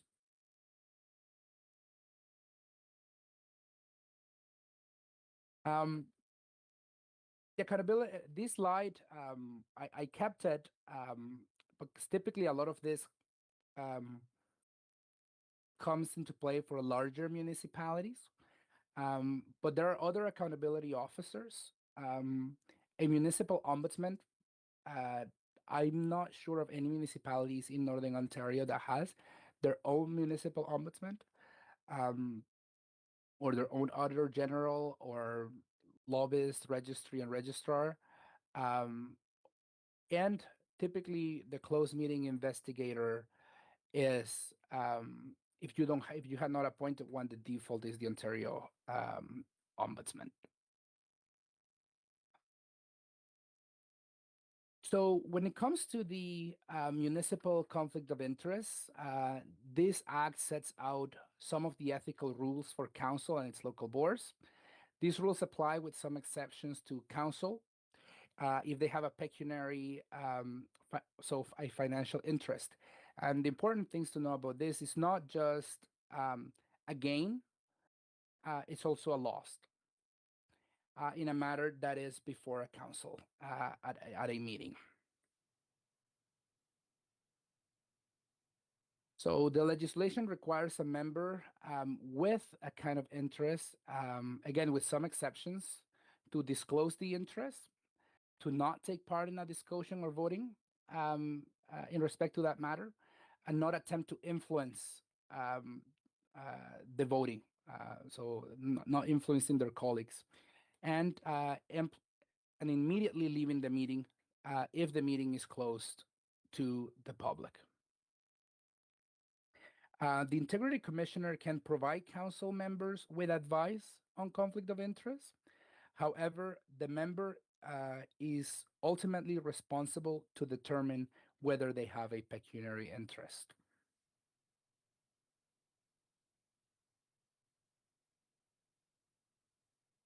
The MCIA generally prohibits members from using their office to attempt to influence decisions or recommendations.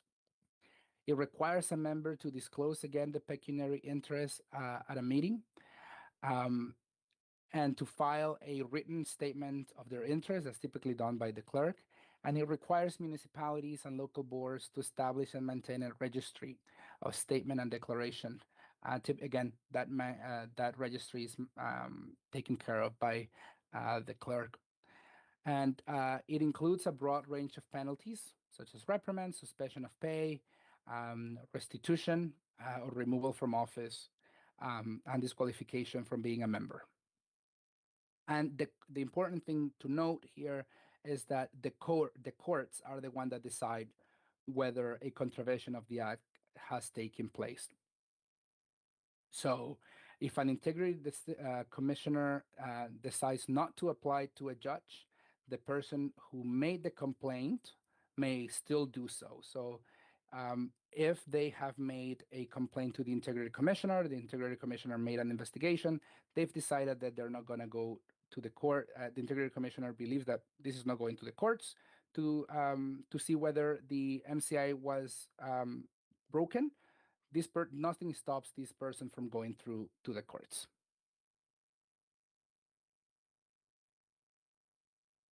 There is older code of conduct for municipal officials, and this is important to note, especially for the chief building official that requires its own code of conduct under the Building Code Act.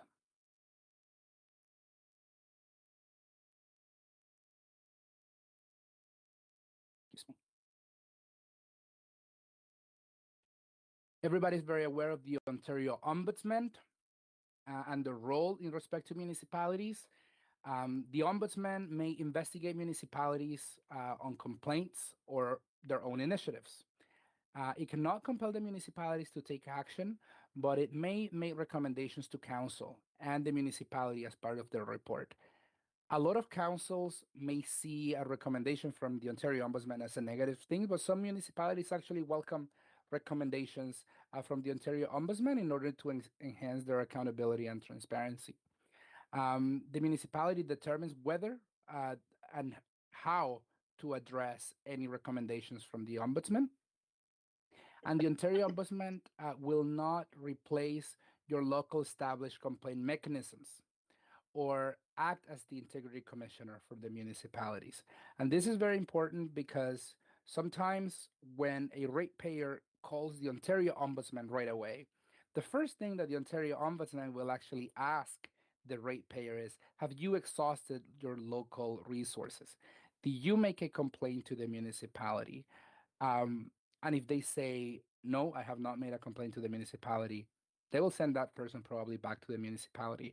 And then if their complaint was not properly handled, they may connect with the municipality or start an investigation if they feel it's necessary. That's why it's so important to have a complaints procedure,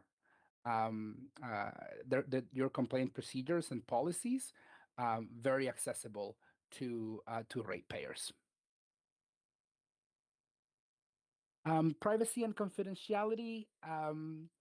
The Municipal Freedom of Information and Protections Act is the primary statute for privacy and confidentiality. It sets out the rules for collection, use, and disclosure of personal information, and it regulates confidential information of other kinds, in addition to personal information.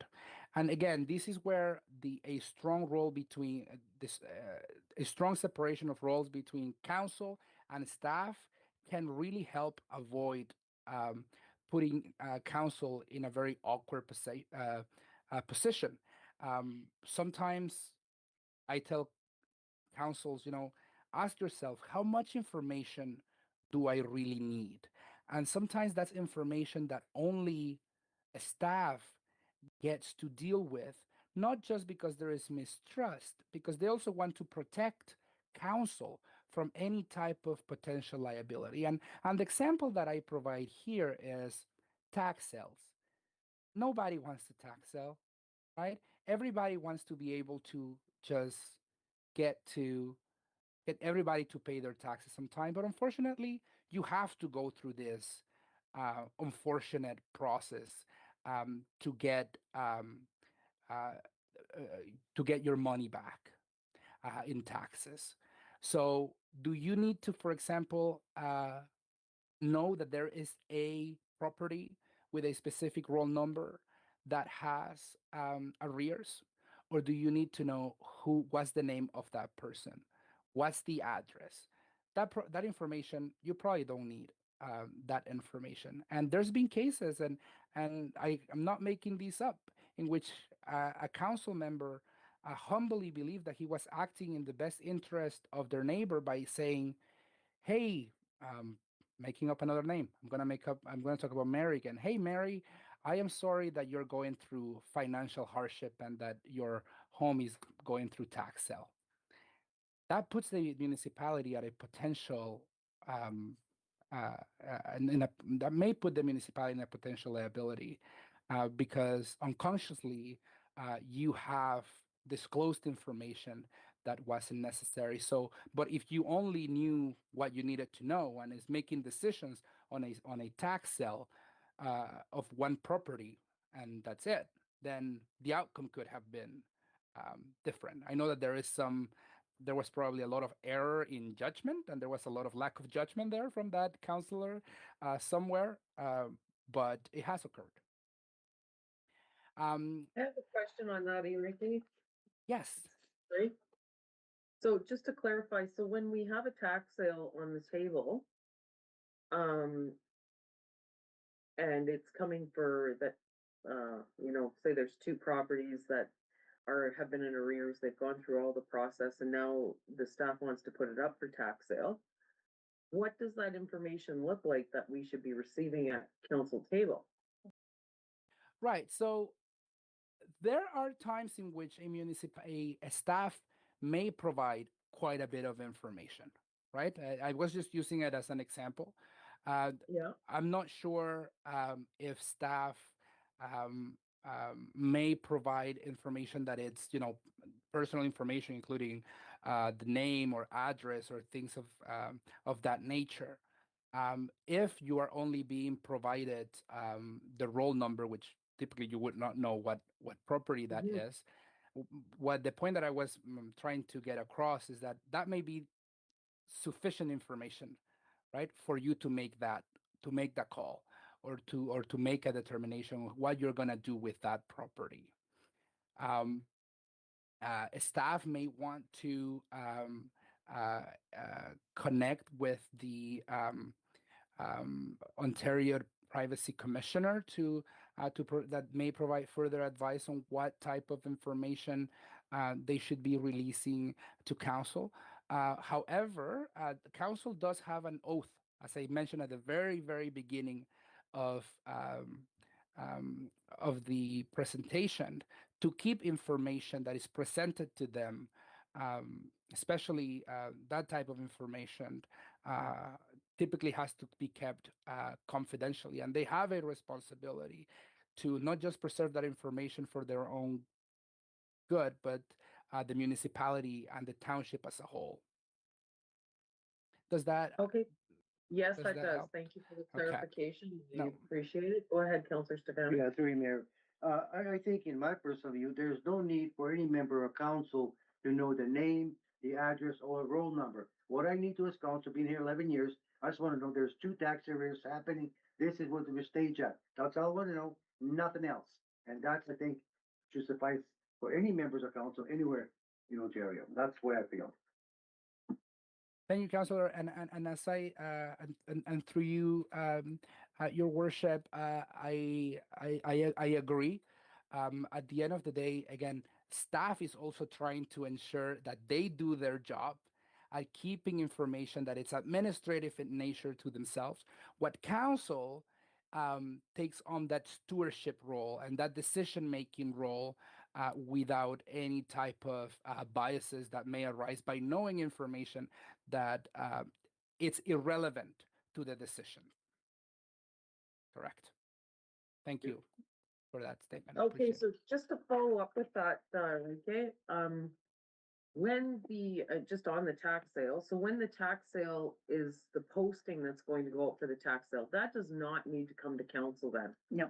So at this point, it's just, there's these properties in arrears, and then they're going up for tax sale. So at council Right. table, they do not need to be included in our agenda packages, any of that information. Yeah. Because we're just making the call of following our policy that all the boxes have been checked to try and collect those arrears. And now it's at the situation where we have to go to tax sale. Correct. Following your own internal protocols. Okay. At the end of the day, and making determinations based on your own internal protocols and recommendation from staff. Okay, thank you for that. Manuela? Yeah, I just wanted to add to that. So the CFO treasurer would provide council with the list. We have 4 properties. Also, I historically have always made recommendations as to whether a certain property should go to tax sale or collections, because I might say we have 2 properties that are mining claims. They're 200 kilometers in the middle of the bush, but they're still within our boundaries, depending on your boundary. They're not likely to ever, there's little to no interest. It's going to cost us $2,500 to do the tax sale. Let's send that property to collection, because there is no cost to go to collection and we're still satisfying the act.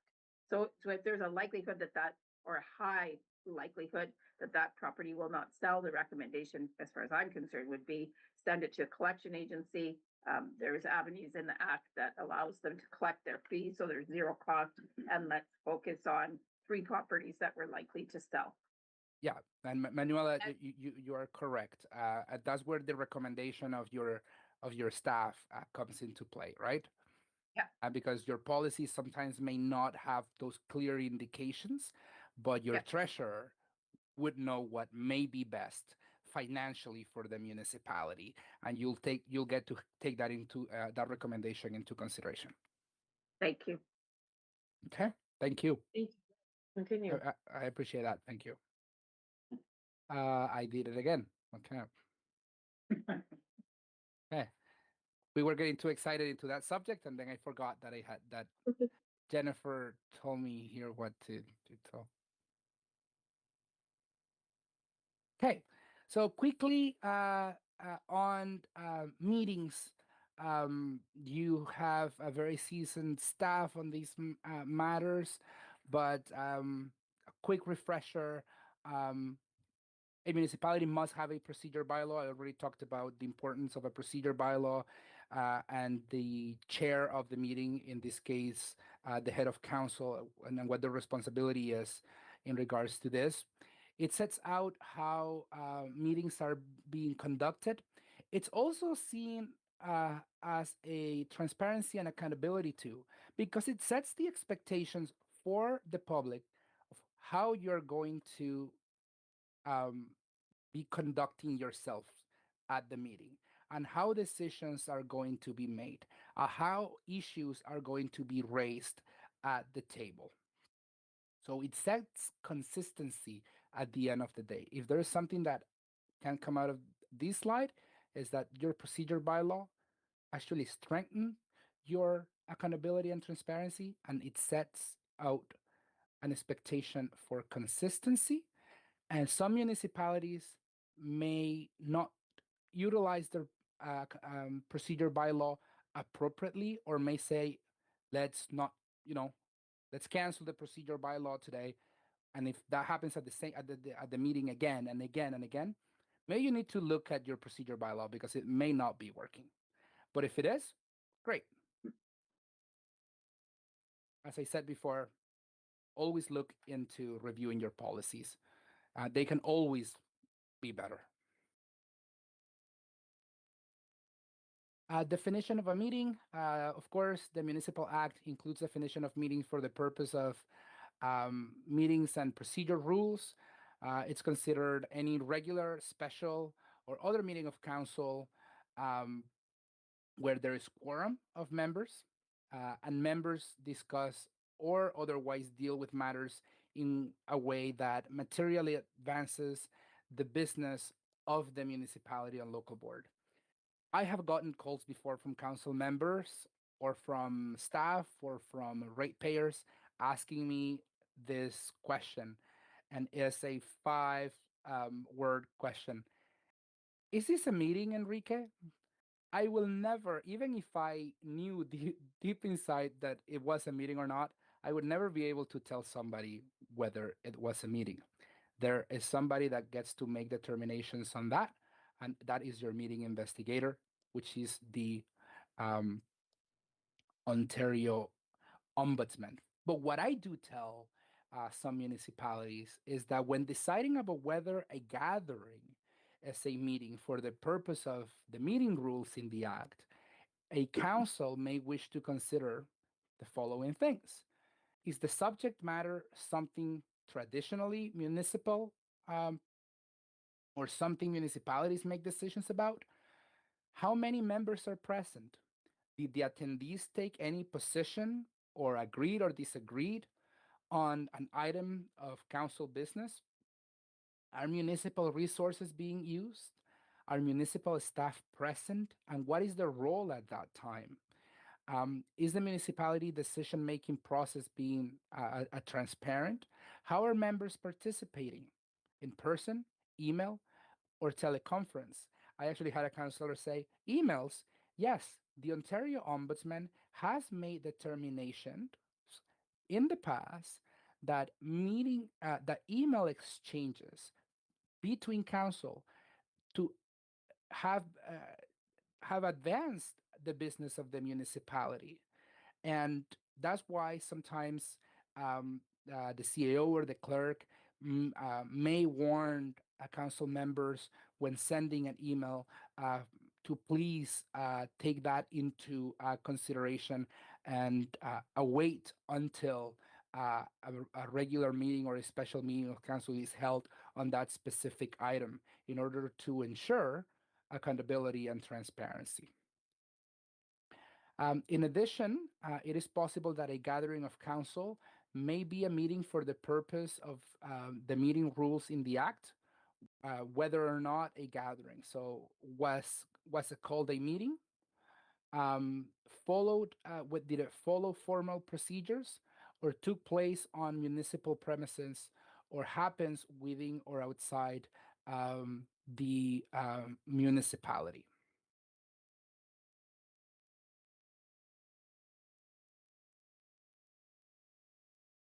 Again, meetings such as the one today, such as the one that you had most recently. This is where the powers of the municipality are exercised, and you exercise them by bylaw. Quorum is generally required, and it is important to hold council meetings on a regular basis to increase public confidence and trust in leadership and governance. If council is unable to hold a meeting for a period of 60 days, because of failure to obtain quorum, the minister may, by order, declare all the member seats vacant, and a by-election may be held. Electronic participation in meetings, as you know, after the pandemic, amendments were made to allow meetings to occur electronically and ensure that whoever is attending electronically is counted in quorum. So as you know, there's two types of meetings, open and closed. I always say when it comes to open meetings that the public business is the public business. It is the way to be to showcase transparent decision making. And most municipal council and local board meetings must be open to the public. However, there are exceptions in which meetings are closed. Um, for example, meetings may be closed to the public for consideration on litigation or personal matters, and a resolution is required before holding a closed meeting. Just to provide other examples of when a meeting may be closed: security of municipal and local board property, personal matters about an identifiable individual, proposed or pending land acquisition or disposal, labor relations or employee negotiations, litigation or potential litigation, and advice subject to solicitor-client privilege. And a meeting that's it may be closed, but here is when a meeting shall be closed. If there is a request under AMFIPA, if the council, board, commission, or other body is the head of an institution for the purpose of that act, and an ongoing investigation respecting the municipality, a local board, or a municipally controlled corporation by the Ontario Ombudsman, okay, who at this point is your meeting investigator. When it comes to the closed meeting procedures, before holding a meeting closed, the council must state the fact of holding the closed meeting and the general nature. And generally, a meeting must not be closed during the taking of a vote in limited circumstances, such as giving instructions to staff, or procedural matters, such as ending the closed session of a meeting, or instructing, let's say, staff to connect with with your solicitor or your lawyer, for example. Electronic meetings, we already went through that. You have the flexibility to consider that, and I think that it was already added or amended in your procedure bylaw, if I am not mistaken. Minutes are very important. Again, another tool for transparency. The clerk must record without note or comment all resolutions, decisions, and other proceedings at the meeting. And the record shall be made again by the clerk, and if the clerk is not available, by the appropriate officer. So sometimes the clerk may delegate their responsibilities to someone else, or council, in the absence of the clerk, would have to appoint somebody. I have a question. Go ahead, Jen. Jen has a question. Yes. This is something I've been looking at, and I've noticed many municipalities no longer put signed minutes on their website. They just put signed, original signed by blank for security purposes because of signatures. Is that something that's not something that would go against the legislation, correct? I don't believe so. And that's what that's how I'm gonna respond to that. I don't believe so. However, you may want to. You and I may be able to look it up for you with a little bit more time, Jennifer. We may have discussed that matter, but I can look into it a little bit more. And also, if there is a legal component to that, your solicitor may provide further assistance. Yeah. Perfect. Thank you. No problem. And the record shall, again, be made by the clerk or by the appropriate officer. Okay. So closed meeting investigations. Anyone may request an investigation whether a closed council meeting may have infringed the act. Now, when I say anyone, it's anyone. It could be somebody in Sudbury that makes a complaint about your municipality. It does not have to be a resident. That is an issue that, or a question that I got from a concerning a council member in a different municipality. If the municipality does not appoint a meeting investigator, the default is the Ontario Ombudsman, which that is the case of your municipality. After a complaint, an investigation, a meeting investigator may report with recommendations to council, and the municipality is required to make sure that the report is public and pass a resolution stating how it intends to address the report.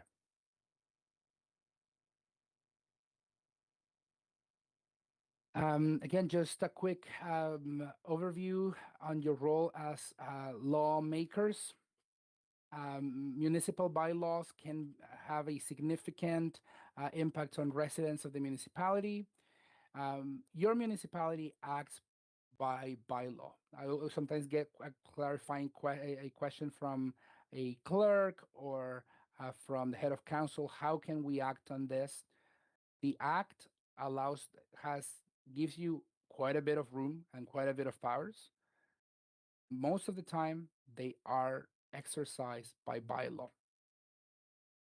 Municipal policies are put in place through bylaws, and they can shape the long-term health of your municipality.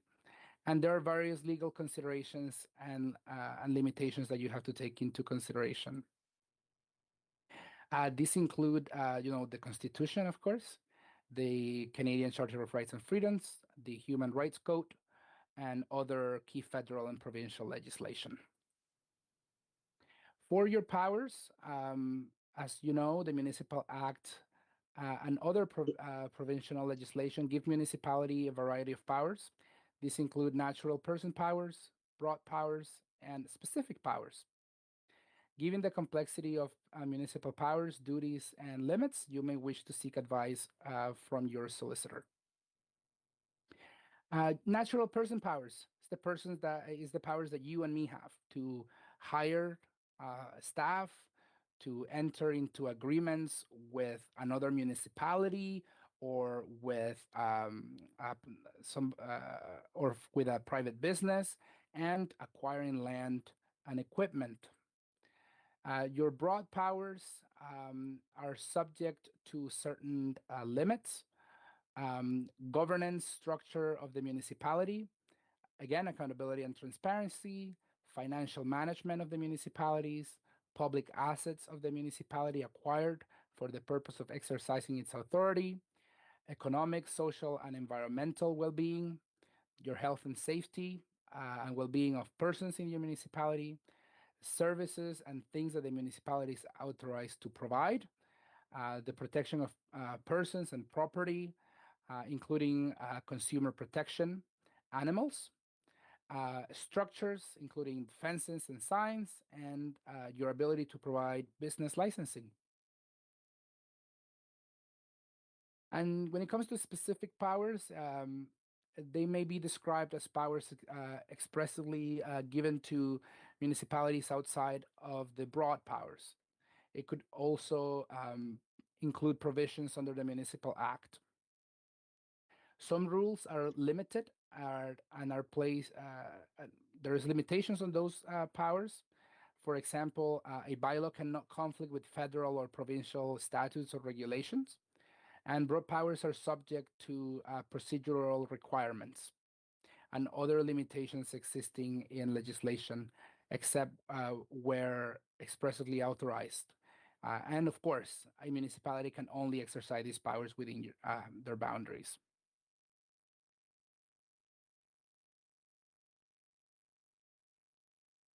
When it comes to exercising your powers, the municipalities have broad authority to delegate some of their powers, typically sometimes to the CAO, head of different departments, the clerk, the treasurer, and this is done to streamline council decision-making. There are, however, powers that cannot be delegated: the appointing or removing of statutory officers, imposing taxes, incorporating corporations, adopting or amending official plans, passing zoning bylaws, passing certain bylaws, adopting certain bylaws related to small business counseling and municipal capital facilities, adopting community improvement plans, approving and amending municipal budgets, and other powers as prescribed. Again, you exercise by bylaw, and and resolutions can be used to express an opinion or a municipality's position on various issues or concerns about existing government policies and regulations or funding. Something that a resolution is for, as you know. For example, it may be something as important as recognizing September 30th as Orange Shirt Day, to acknowledge National Day of Truth and Reconciliation. So generally, bylaws must be, when it comes to bylaws, they must be signed both by the head of council or presiding officer of the meeting at which the bylaw was passed by the clerk. And it has to have this, be under the seal of the corporation. When passing a bylaw, municipalities should consider how they will enforce it. Sometimes it's a very well-written bylaw in regards to how you're going to enforce animal controlled or things like that. But if you don't have the staff in place, then it's hard to implement that bylaw. When it comes to procedural requirement, proper procedures are important when passing or amending bylaws. Some councils pass bylaws on the day they're first presented, while for others, longer time may be needed for practical or legal reasons. Some legal considerations: municipalities are responsible and accountable governments, and many important legal considerations may apply to their actions. So when it comes to hearings, for some actions, council may decide it needs to hold a hearing for legal or other reasons. And good faith and reasonableness and the courts. So municipal decisions must not be based on fraud, oppression, or improper motive. And the courts decide about good faith and other legal issues on a case-to-case basis. There is actions that can be taken against the municipality. As some of you may know, ultra vires, any person may apply it to the Superior Court to quash one of your bylaws or part of it. There is civil action for damages. There is appeals. Any individual may appeal your municipal decisions to the courts and to certain quasi-judicial bodies. And there's also judicial review. So this is limited to situations where it is alleged that the municipality proposes to the act or has acted without powers or beyond its powers, and has refused to exercise a mandatory power. Individuals may take action to bring matters before the courts for a legal remedy. This is why a relationship with your solicitor is extremely important. I hope that this was helpful. I tried to be as concise as I could. If you have any further questions, I am open to questions. And here is my contact information. I am here to help you to the best of my abilities. When I don't have an answer to a question from a counselor or a head of council or staff, I try to get back to them as soon as possible and do my research to help you be as successful as you can in your position. So again, I thank you for the opportunity to be here, and I'm always an email or a phone call away. Thank you so much for the presentation, and I open up the floor for any further questions from council at this time. Okay, there's no further questions, and I thank you for being in Hornepayne virtually, and thank you for the thorough presentation. And council has your contact information if they need to follow up with you personally. Thank you. I know you guys have a brand new motel, so I know that I can stay in Hornepayne without problems, and I hopefully get to see some of you guys in person at some point. Yes, definitely. We'd love to host you in our community in person. Perfect. That's our Perfect. preference. Absolutely. Maybe in the spring or summer. Sounds wonderful. Yes. Perfect. Well, thank you very much, Your Worship, and to the rest of council and staff. I'm always here to support you in any way I can. Thank you. Yeah, just one second there. Go ahead, Jen. I just also wanted to publicly thank Enrique because he has put up with many calls for me. And whenever I have something I'm not sure about, I've called him at least once today, if not twice, about just completely different topics that I wasn't sure about. And always incredibly helpful. So thank you. Thank you, Jennifer. I appreciate that. Okay, have a good night. Thank you so much. Thank you. Goodbye, everyone. Bye. Bye.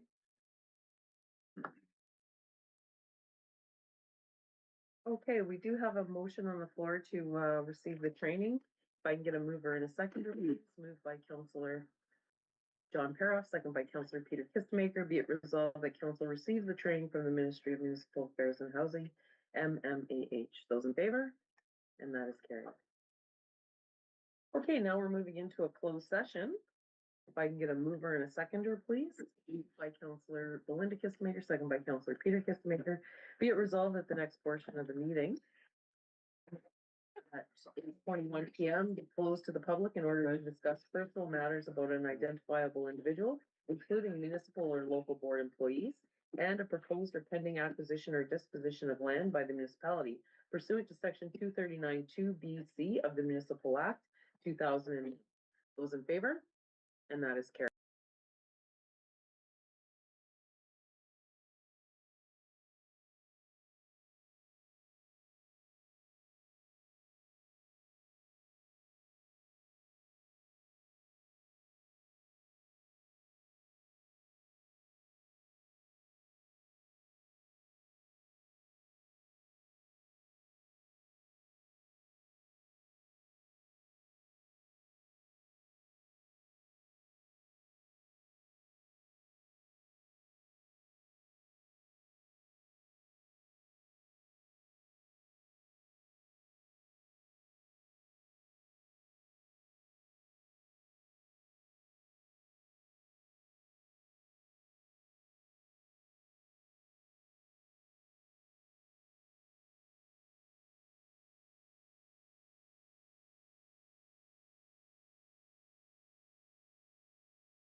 Okay, we're good. Okay, council, we need to return to open council. If I can get a mover and a seconder, please. Moved by Councillor Drago Stefanik, second by Councillor John Para. Be it resolved that the Council of Corporation of the Township of Hornepayne does hereby return to open council at 9:13. 9:13 PM. Those in favor? And that is carried. Okay, business arising from the closed session. We do have one motion that's coming out of close. Oh, I'm sorry. And one disclosure right off the hop from closed session is during the discussion of 9.2 of the open agenda, a discussion ensued that I declared a conflict of interest and the deputy mayor Stefanik assumed the role of chair for the duration of the discussion for 9.2. I left the meeting room and returned after that discussion was complete. And the one motion that we have coming out of council, if I can get a mover and a seconder, please. Moved by Councillor Peter Kistemaker, second by Councillor Belinda Kistemaker. Be it resolved that the council of the corporation of the township of Hornepayne does hereby declare the following property as surplus property and does hereby authorize the chief financial officer to place it up for sale, lease, or rental immediately. Item 18 Becker Road. Those in favor? And that is carried. And there was no other business to discuss tonight. Any other matters are ongoing out of the closed session. 11 is adjournment. If I can get a mover and a seconder for the bylaw confirmatory. Moved by everyone's in a rush now. Moved by Councillor Drago Stefanik, second by Councillor Peter Kistemaker. Be it resolved that the bylaw number 217425 being a bylaw to confirm the proceedings of council at their special meeting held on Wednesday, October 29th, 2025, be hereby read a first and second time, be considered read a third time, and finally passed. Those in favor? And that is carried. And finally, the adjournment, moved by Councillor Peter Kistemaker, second by Councillor Belinda Kistemaker. Be it resolved that council does hereby adjourn the special meeting of council held on Wednesday, October 29th, 2025 at 9:15. 9:15 PM. Those in favor? And that is carried. Well, thank you, council. That was longer than expected.